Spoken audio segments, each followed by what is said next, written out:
one correction for the record. I want all of you to know, especially in this room for this audience, that President Biden has 2 members in his cabinet of Chinese ethnic and origin, and you all also have Julie Su right now acting as our labor secretary, and I want to let you know I could not be more proud to be serving alongside her. She is the real deal. She is the best of us, and I hope that you will take time to celebrate her as well. It is a great honor to be here with all of you and to see so many friends today. It's an occasion to recall some history. Now think back. It was May 6th, 1882. In New York City, in Madison Square, you could see the giant arm of the unfinished Statue of Liberty holding a torch. And on that same day, President Chester A. Arthur signed into law something unlike any other law since the founding of this republic, one that explicitly singled out a specific race and nationality, Chinese, as undesirable here in America.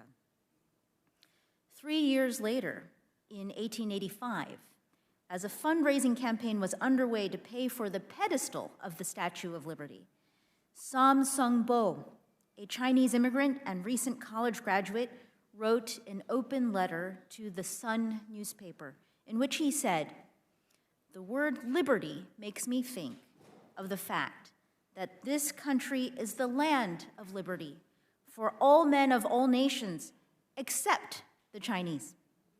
That statue represents liberty holding a torch which lights the passage, but are the Chinese allowed to come?" With one stroke of a pen, this country became a land of liberty, equality, and justice, not for all, but only for some. And the founding principles of this nation enshrined in the Declaration of Independence, that all are created equal and endowed with inalienable rights, became less self-evident. But our strength has never been just about economic or military might. It is our ability to recognize when our reality falls short of our ideals and our devotion to achieving a more perfect union. The Chinese Exclusion Act was in effect for over 60 years, and in many ways, that law was the beginning of more discriminatory and hateful policies directed at immigrants and people of color across the United States. Today, we celebrate the 80th anniversary of its repeal, and we honor those who fought so hard to repeal that law. But we also know that progress is not linear. Our Declaration of Independence and those ideals, they are just an idea. And when those ideals are lived out through our people, it then becomes our identity. The story of our country is precisely that. People from all backgrounds, all colors, all creeds, coming together to live out those ideals of equality, freedom, and justice. In 1858, President Lincoln delivered a speech in Chicago in which he noted that over time, more and more Americans may not have any blood relation to those men who wrote the Declaration of Independence. Yet, each of us are and will continue to be linked to those immortal words and ideas by an electric cord through our hearts, through our patriotism, and through our commitment to each other. We are forever tied to those ideals because we walk in the shoes of so many that have come before us, those that bled and shed tears to push us forward, closer toward fulfilling the promise of America for all of our people. And that is what so many of our heroes and heroines fought for. That is what Anna May Wong fought for. That is what Yik Wo fought for, and Wong Kim Ark, and March Fong Yu, and so many more. Their fight for a more just and inclusive America opened new doors for more people to come here from Asia and I would not be here in my job serving the American people without them. I was born in Connecticut in 1974, the very first American in my family. Because of President Kennedy's immigration reforms in the 1960s, my parents were able to come to the United States to pursue graduate studies in the sciences, become Americans, and devote their careers to public service. So I am both a second-generation American and a second-generation public servant. In fact, I remember earlier in my career as a lawyer at the agency I now head, the U.S. Trade Representative's Office, one of the first cases I argued at the World Trade Organization in Geneva. I was there with my USTR co-counsel, whose parents had come to the United States from India. As we stated that we were presenting the case on behalf of the United States of America, we beamed with pride, knowing that here we were, two daughters of immigrants from Asia, fighting for we the people. That is the America I know and love, that no matter what you look like, you are welcomed as a treasured character and as a fighter in our American story. This story lives on today. It is being written by everyday Americans, not willing to accept the status quo as a foregone conclusion, not willing to grow cynical in the face of oppression and ignorance, but willing to stand up to the beating and cursing, living out their lives, providing for their loved ones, serving their communities, and loving their neighbors. And it's not just Chinese Americans or Asian Americans, but all Americans who have a stake in our nation's story, that this experiment that we call America is worth perfecting, this home is worth building, and this bond worth defending. Men and women, like all of you here today, not willing to settle for what was or could have been, but to pick up that pen and write a new chapter in our story. I want to recognize the important group of Chinese American and Asian American organizations that are here this morning. I also want to thank Congressman Raja Krishnamurti for sponsoring this event here in the Capitol, and of course, Congresswoman Judy Chu, our fearless leader of the CAPAC, the Congressional Asian Pacific American Caucus. Thank you for all that you are doing. Our administration is so proud to be your partner in this work.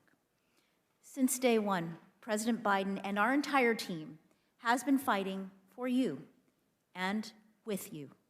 One of the first actions President Biden took after taking office was to sign an executive order on advancing racial equity and support for underserved communities through the federal government. And this past January, our administration issued the first national strategy to advance equity, justice, and opportunity for the Asian American and Native Hawaiian Pacific Islander communities. President Biden also revamped the White House initiative and the President's Advisory Commission on Asian Americans and Native Hawaiian and Pacific Islanders. It is truly an honor for me to serve as a co-chair of both, and we have been working hard on your behalf to address systemic racism in our policies and our programs, to improve language access and to disaggregate data, to empower small business owners and workers. Yes, we know that there is much more work to do. Our communities are still experiencing bigotry and violence. Columbia University and the Committee of 100 recently conducted a survey of Chinese Americans and found that nearly 75% of respondents experienced racial discrimination or racism-related violence just in the last 12 months, and more than half worry about their safety. According to the organization Stop AAPI Hate, between March 2020 and March 2022, there were over 11,000 incidents of anti-Asian hate in America. Our communities continue to fear for our family members, our elders, and our children. We hear your concerns loud and clear, and this is not okay. Tensions between the United States and the People's Republic of China obviously can make things worse. Our bilateral relationship between countries is complex and profoundly consequential, and there are real challenges. But we need to be disciplined in defining what the challenge is and disciplined in making clear what the challenge is not. We need to be crystal clear that our concerns are with the PRC government's policies and practices, not with the Chinese people or those of Chinese descent. We can fiercely defend our economic interests and our national security, and fiercely embrace our diversity at the same time. In fact, we must do both. This is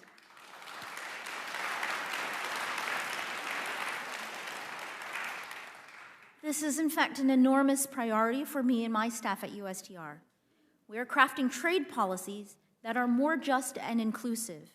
We are meeting AA and NHPI workers, small businesses, and their communities where they are to hear directly from them and to incorporate their concerns into our work, just as we are doing with workers, small business owners, family farmers, all across America.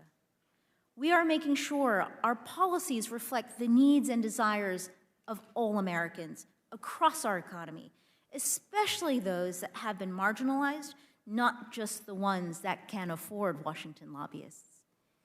We will face, undoubtedly, old headwinds and new headwinds, but I am deeply hopeful because of all of you, because of all of us, because I know that we will respond with the same resolve, the same determination, and the same courage, so that in the midst of all of our trials, our joy will be unhindered, our unity unbroken, and our hope untainted. So that as future generations look back 80 years from now, as they glance up at the torch in the hands of the Statue of Liberty, or an AI rendering of that torch, they too will feel the connection through the electric cord that President Lincoln was talking about, that inseparable bond, and say, yes, this story, this country is worth fighting for, this home is worth building. Thank you so much.